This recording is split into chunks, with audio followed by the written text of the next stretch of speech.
ఈ మైదానంలో కనిపిస్తున్న తెలంగాణ నడిగడ్డ మీద అంబేద్కర్ సాక్షిగా, ఇందిరమ్మ సాక్షిగా వేలాది మంది జంజీ యువకులు ఇక్కడికి వచ్చి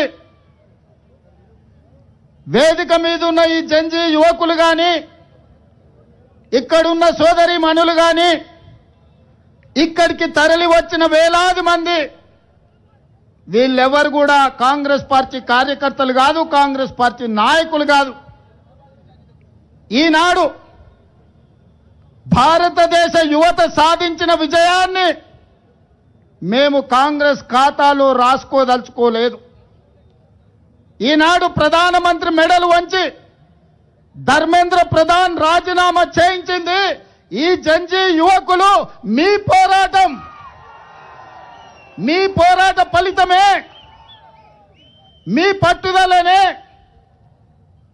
ఈనాడు ప్రధానమంత్రి తల వంచి ధర్మేంద్ర ప్రధాన్ చేత రాజీనామా చేయించండు. మీ పోరాటానికి, మీ గళానికి రాజకీయ పార్టీలు మద్దతు పలికినాయి తప్ప ఈ పోరాటం మీది, ఈ విజయం మీది. ఈనాడు ఈ సమావేశం కూడా, ఈనాడు నిరసన కార్యక్రమం కూడా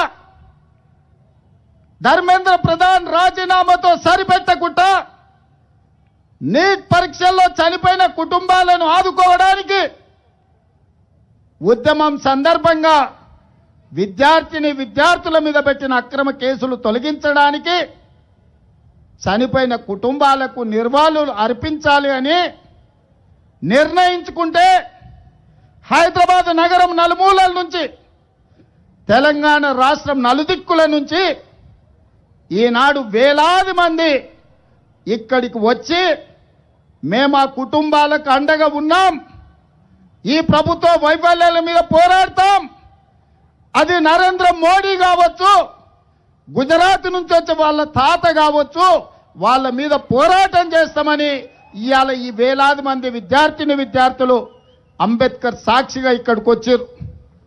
వాళ్ళకొక్కటే తెలుసు, ఈ దేశం వాళ్ళది, రాబోయే దేశ భవిష్యత్తే ఈ యువతరం భవిష్యత్తు.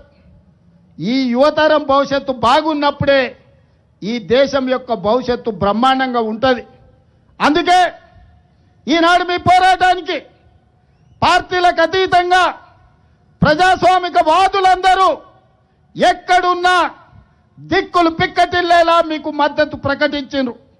అందుకే కేంద్ర ప్రభుత్వం దిగొచ్చి ఈనాడు మీకు అండగా నిలబడ్డది. అందుకే మిత్రులారా, ఈరోజు మా మిత్రుడు మహేష్ గౌడ్ గారు చెప్పిండ్రు, ఈనాడు నిరసన తెలపాలంటే జంతర్ మంతర్ నుంచి లోక్సభ రాజ్యసభ దగ్గరికి వెళ్ళాలంటే కేంద్ర ప్రభుత్వం జలిపించిన లాఠీలు, పేల్చిన తూటాలు మీ పోరాట పటిమను దెబ్బ తీయలేదు. కానీ ఈనాడు మా మిత్రుడు మహేష్ గౌడ్ గారు ఒక సూచన చేసిండ్రు. రాజీవ్ గాంధీ గారు రాజ్యాంగ సవరణ ద్వారా, 61వ రాజ్యాంగ సవరణ ద్వారా అప్పటి వరకు ఓటు హక్కు 21 సంవత్సరాలు ఉండే. కానీ రాజీవ్ గాంధీ గారు ప్రపంచ దేశాలను గమనించి 21 సంవత్సరాల ఓటు హక్కును